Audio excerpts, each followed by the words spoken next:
नमस्कार, मी तेज बोरगरे. मॅक्स महाराष्ट्राच्या विशेष बुलेटिनमध्ये आपलं स्वागत.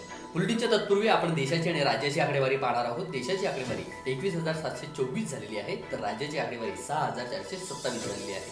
दोन्हीची आकडेवारी पाहिली तर ही आकडेवारी वाढतच चाललेली आपल्याला पाहायला मिळते. यानंतर आपण केंद्रीय आरोग्य मंत्रालयाची पत्रकार परिषद पाहणार आहोत आणि त्यानंतर सविस्तर बुलेटिनला आपण सुरुवात करणार आहोत. पिछले 24 घंटे में अगर देखें तो देश में 1409 total positive confirm cases additional आए हैं, which takes our total confirmed cases to 21,393. इन केसों में अगर देखें तो total cases under active medical supervision 16,454 हैं. एक पॉजिटिव न्यूज़ के रूप में मैं आप लोगों की दृष्टि में लाना चाहूँगा कि अब तक टोटल 4,257 लोग क्योर हो चुके हैं. इवन कल में ही 388 एडिशनल पेशेंट्स क्योर हुए हैं, जो कि हमारा टोटल रिकवरी रेट देखें तो 19.89% तक लेकर जाता है. इसके साथ ही पिछले 28 जिलों में, जैसे कि इससे पहले हम आप लोगों की दृष्टि में लाए हैं, 4 जिले थे जहां पर कोई केस नहीं आए थे. अब वह संख्या बढ़कर 12 हो चुकी है. 8 नए जिले ऐड हुए हैं. वह हैं चित्रदुर्ग कर्नाटका में, छत्तीसगढ़ में बिलासपुर, इम्फॉल वेस्ट मणिपुर में, आइजवाल वेस्ट मिजोरम में, भद्राद्री कोत्तागुड़म तेलंगाना में, पीलीभीत उत्तर प्रदेश में, SBS नगर पंजाब में और साउथ गोवा के अंदर. इसके साथ ही देश में 78 ऐसे डिस्ट्रिक्ट्स हैं जहां पर पिछले 14 दिनों से कोई केस नहीं आया है. हमें हर संभव मिलकर यही कोशिश करनी है कि ऐसे जिलों की संख्या निरंतर बढ़ती रहे. इस स्थिति के अंदर देखें तो 33 नए जिले ऐड हुए हैं, जो कि 9 स्टेट में ऐड हुए हैं जहां पर कि पिछले 14 दिनों से कोई केस नहीं आया है. साथ ही माननीय राष्ट्रपति जी ने कल एक ऑर्डिनेंस जारी किया, जिसके तहत एपिडेमिक डिजीज़ एक्ट 1897 को अमेंड किया गया है. इस ऑर्डिनेंस को कहा है एपिडेमिक डिजीज़ अमेंडमेंट ऑर्डिनेंस 2020. इसके अनुसार कोई भी व्यक्ति हेल्थ केयर सर्विस प्रोफेशनल के अगेंस्ट वायलेंस के किसी भी एक्ट में इंडल्ज ना करे या एपिडेमिक के दौरान किसी भी प्रॉपर्टी को कोई भी लॉस या नुकसान ना पहुंचाए. अगर कोई भी व्यक्ति हेल्थ केयर सर्विस प्रोफेशनल के साथ वायलेंस कमिट करते हैं या तो उनको 3 महीने से लेकर 5 साल तक की सज़ा दी जा सकती है. साथ ही 50,000 रुपये से लेकर 2 लाख रुपये तक का फाइन भी उनके ऊपर लेवी किया जा सकता है. इसके साथ ही अगर कोई किसी हेल्थ प्रोफेशनल को, जो कि एपिडेमिक ड्यूटी में लगे हुए हैं, उनके साथ कोई ग्रीवियस हर्ट अगर उनको देते हैं तो उसकी सज़ा बढ़कर 6 महीने से 7 साल तक हो सकती है और फाइन भी 1 लाख रुपये से 5 लाख रुपये तक उस पर लगाया जा सकता है. इस एक्ट के तहत किया हुआ कोई भी ऑफेंस कॉग्नाइजेबल है और नॉन बेलेबल रहेगा. जो भी पर्सन इस एक्ट के तहत कन्विक्ट किए जाएंगे उनको कंपेंसेशन भी पे करने के लिए वे लायबल होंगे. और कंपेंसेशन जो हो सकता है वह जो भी फेयर मार्केट वैल्यू होगी डैमेज प्रॉपर्टी की या जो लॉस उन्होंने कमिट किया है उसकी ट्वाइस द अमाउंट हो सकता है. मेरी आप सब लोगों से यही विनती है कि हमारे जितने भी कोविड योद्धा हैं, हमें उनका सपोर्ट लेना है. हमें ये जानना चाहिए कि वह सब हमारे आदर और सम्मान का पात्र हैं. इसके साथ ही आरोग्य सेतु के बारे में हम विभिन्न माध्यमों के जरिए आपसे बात कर रहे हैं. इसी श्रृंखला में मैं दिखाना चाहूँगा सेतु मेरा बॉडीगार्ड है और आपका भी.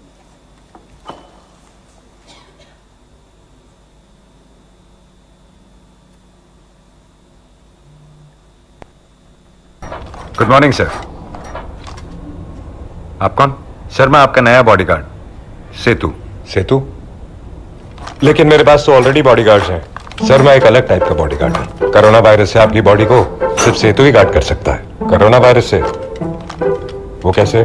सर वो ऐसे कि मैं आपको पहले ही बता देता हूं कि आपको कोरोना वायरस से कोई खतरा तो नहीं. अच्छा, आपके आसपास कोई कोरोना पॉजिटिव हो तो मैं आपको पहले ही अलर्ट कर देता हूं. कंटिन्यू. सर और तो और मैं आपको यह भी बताता हूं कि आपसे आपके परिवार वालों को कोई खतरा तो नहीं. मुझसे मेरी फैमिली को क्या खतरा होगा यार. सर जानबूझ के थोड़ी. अगर अनजाने में आप किसी कोरोना पॉजिटिव इंसान के टच में आ गए तो मैं आपको फौरन अलर्ट कर दूंगा, ताकि कहीं आप इस बीमारी को अपनी फैमिली तक ना पहुंचा दें. और ये सब मेरे लिए, सिर्फ आपके लिए ही नहीं सर. भारत सरकार ने मुझे 130 करोड़ हिंदुस्तानियों की रक्षा के लिए हर एक का पर्सनल बॉडीगार्ड बनाया है. अरे कहां गया? टेंशन मत लीजिए सर, हर वक्त आपके फोन में एक ऐप बनकर रहूंगा. आप भी आज और अभी आरोग्य सेतु ऐप डाउनलोड करें। सेतु मेरा बॉडीगार्ड है और आपका भी।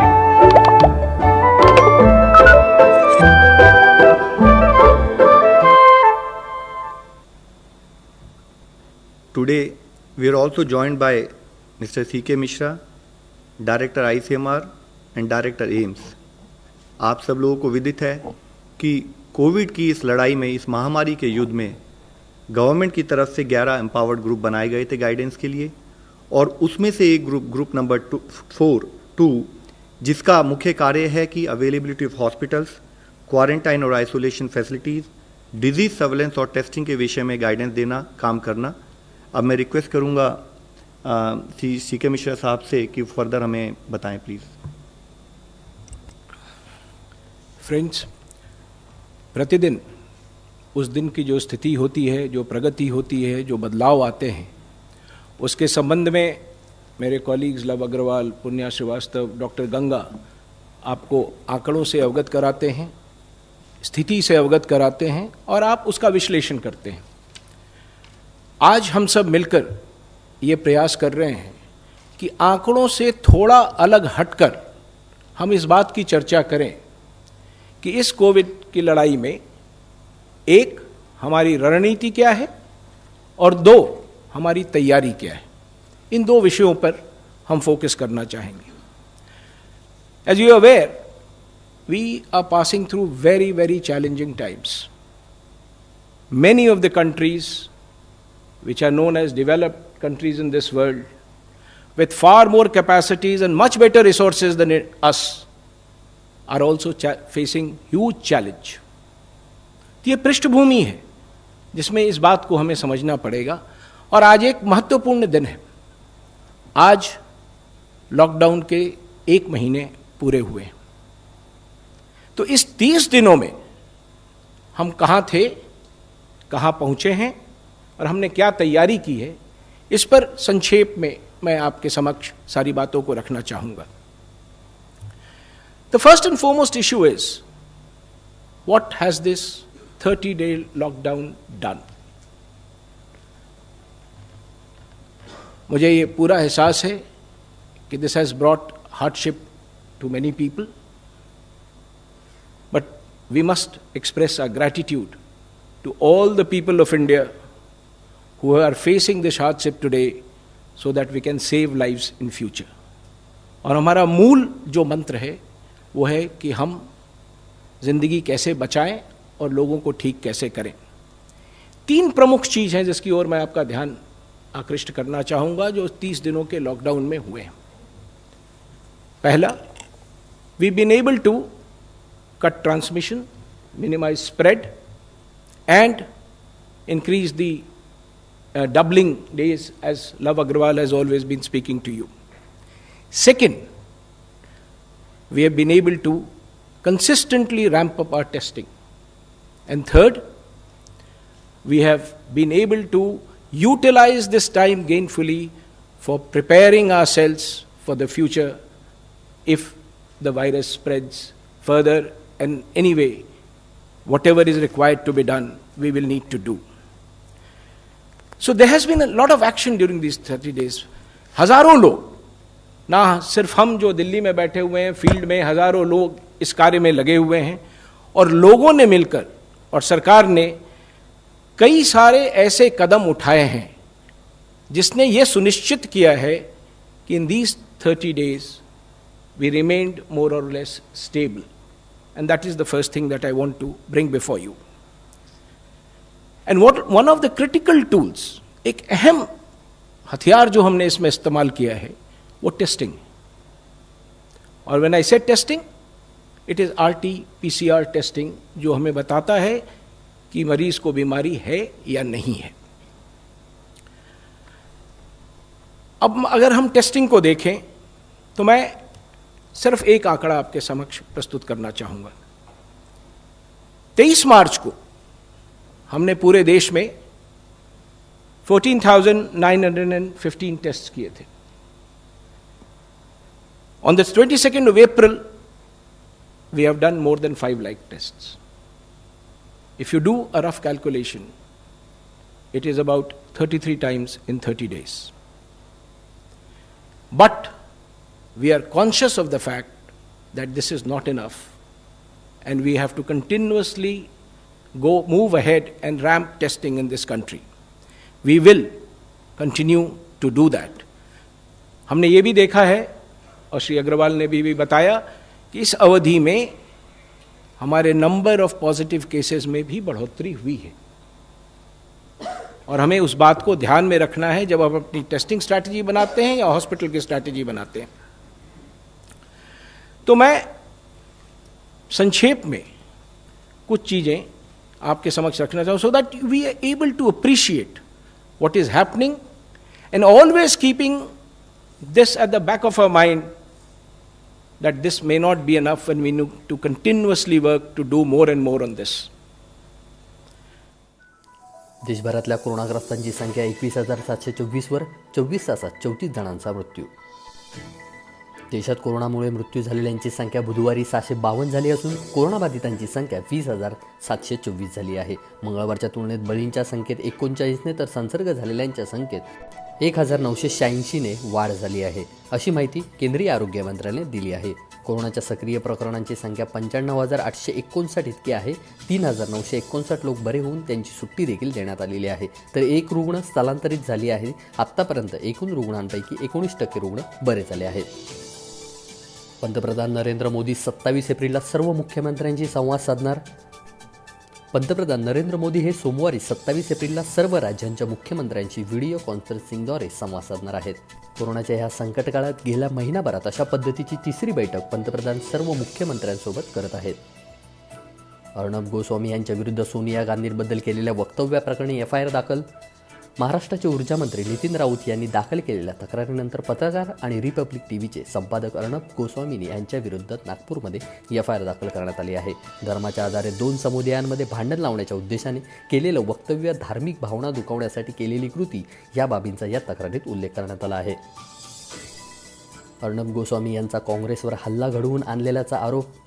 बुधवारी 22 एप्रिल रात्री उशिरा सोशल मीडियावर पोस्ट करण्यात आलेल्या एका व्हिडिओच्या माध्यमातून त्यांनी हा आरोप केला. मुंबईतल्या ऑफिसमधून घरी परत असताना मोटरसायकलवरून आलेल्या दोघांनी आपल्यावर हल्ला केल्याचा दावा अर्णब गोस्वामी यांनी केला आहे. या व्हिडिओमध्ये अर्णब सांगतात की मी ऑफिसमधून घरी परतत असताना रस्त्यात बाईकवरून आलेल्या 2 गुंडांनी हल्ला केला. मी माझ्या पत्नीसोबत कारमध्ये होतो. हल्लेखोराने खिडकी फोडण्याचा प्रयत्न केला. ते काँग्रेसचेच गुंड होते, असा दावा त्यांनी केला आहे. महाराष्ट्रात एका दिवसात आढळले सगळ्यात जास्त रुग्णांची संख्या 778. राज्यातील कोरोनाबाधित रुग्णांची संख्या 5,000च्याही पुढे गेलेली आहे. आज दिवसभरात राज्यात 778 नवे कोरोना पॉझिटिव्ह रुग्ण आढळले आहेत. यामुळे राज्यातील एकूण कोरोनाबाधित रुग्णांचा आकडा 6,427 वर पोहोचला आहे. लॉकडाऊन नंतर परप्रांतीयांना घरी जाण्यासाठी महाराष्ट्रातून गाड्या सोडा, अजित पवार यांची मागणी. केंद्र सरकारने लागू केलेल्या देशव्यापी टाळेबंदीची मुदत 3 मे रोजी संपत आहे. टाळेबंदीची मुदत संपल्यानंतर रेल्वे सेवा सुरू झाल्यास महाराष्ट्रात ठिकठिकाणी थांबलेले परप्रांतीय मजूर आपापल्या गावी परतण्यासाठी मोठ्या संख्येनं बाहेर पडण्याची व त्यामुळे गर्दी उसळून कायदा सुव्यवस्थेचा प्रश्न निर्माण होण्याची शक्यता आहे. त्यामुळे रेल्वे मंत्रालयाने मुंबई व पुणे हेतून देशाच्या विविध भागातून जाण्यासाठी विशेष रेल्वेगाड्या सोडाव्या व त्यासाठी नियोजन आधीच करावे, अशी मागणी उपमुख्यमंत्री अजित पवार यांनी केली आहे. कोरोनाचा हॉटस्पॉट असलेल्या मालेगावात रस्त्यावर आला जमाव. लॉकडाऊनच्या पार्श्वभूमीवर बंदोबस्तावर असलेल्या पोलिसांनी जमावाला पांगवण्याचा प्रयत्न केल्याने तणावाचे वातावरण निर्माण झाल्याचं दिसत आहे. मालेगावमधील संगमेश्वर येथे मोसम नदीवरील अल्लम्मा पुलावर सकाळी हा प्रकार घडला आहे. बंदोबस्तावरील पोलिसांशी काही लोकांनी हुज्जत घातल्याचाही प्रकार घडल्याचं सांगितलं जात आहे. मात्र काही वेळातच जादा कुमक आल्याने जमावाने घटनास्थळावरून पळ काढला. तर यावेळी दगडफेक झाली असल्याचं जरी सांगितले जात असले तरी जमावाने दगडफेक केली नसल्याचे पोलिसांकडून सांगण्यात आलं आहे.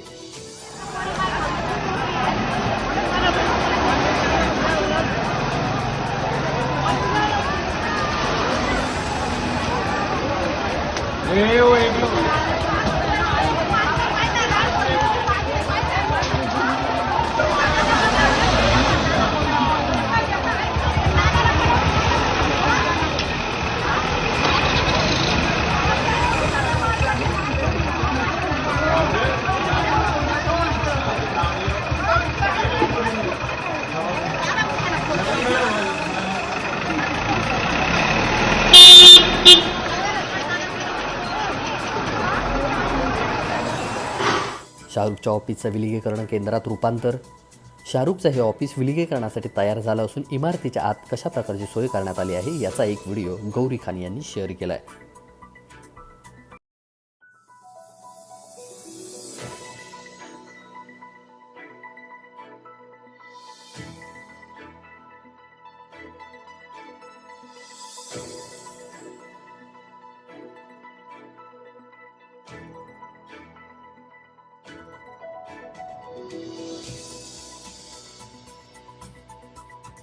नागपूर परिसरातील कायदा व सुव्यवस्थेचा गृहमंत्र्यांनी घेतला आढावा.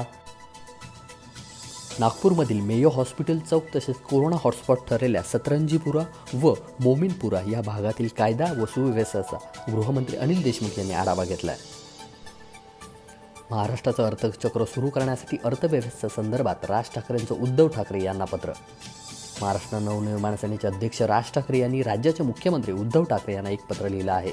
या पत्रामध्ये त्यांनी महाराष्ट्राचं रुतलेलं अर्थचक्र पुन्हा सुरू करण्यासाठी काही निर्णय घ्यावेच लागतील असं म्हटलं आहे. प्रामुख्याने सामान्यांनी गरज लक्षात घेता हॉटेल व्यवसाय सुरू करण्याच्या परवानगी देण्यासंदर्भातील मागणी राज यांनी या पत्रातून केली आहे. राज ठाकरे यांनी ट्विटरवरून मुख्यमंत्र्यांना पाठवण्यात आलेल्या पत्राचे फोटो ट्विट केले आहेत. मुंब्रा येथे आलेल्या 13 बांगलादेशीसह 25 जणांना अटक. दिल्लीतील मरकजमध्ये उपस्थित राहून मुंब्रा येथे आलेले आणि त्यानंतर विलगीकरण कक्षात ठेवण्यात आलेल्या 25 जणांना आज विलगीकरणाचा कालावधी संपल्यानंतर अटक करण्यात आली आहे. त्यात 13 बांगलादेशी आणि 8 मलेशियन नागरिक आणि 4 भारतीय नागरिकांचा समावेश आहे. 200 जणांना कोरोनापासून वाचवणाऱ्या भारतीय डॉक्टरांचं अमेरिकेत अशा प्रकारे स्वागत. कोरोना व्हायरस या महामारीने जगाला ग्रासला आहे. यातून बाहेर पडण्यासाठी सर्वच देशात कसोशीने प्रयत्न केले जात आहेत. यावर उपाय म्हणून अनेक देशांनी लॉकडाऊन घेतला आहे. डॉक्टर नर्स आपला जीव धोक्यात घालून रुग्णांना वाचवण्यासाठी दिवसरात्र कर्तव्य बजावत आहेत. जीवावर उदार होऊन रुग्णांवर उपचार करणाऱ्या डॉक्टरांचा अमेरिकेत अनोख्या पद्धतीने सन्मान केला जात आहे. यामध्ये भारतीय वंशाच्या उमा मधुसूदन यांच्या अमेरिकेतील स्थानिकांना गाड्यांचे हॉर्न वाजवत सन्मान केला आहे. हा व्हिडिओ सोशल मीडियावर व्हायरल झाला आहे. पाहूयात हा व्हिडिओ.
यासह इतर अपडेट आणि घडामोडी पाहण्यासाठी तुम्ही मॅक्स मराठीची वेबसाईट, यूट्यूब, फेसबुक, ट्विटरला नक्की भेट द्या. धन्यवाद.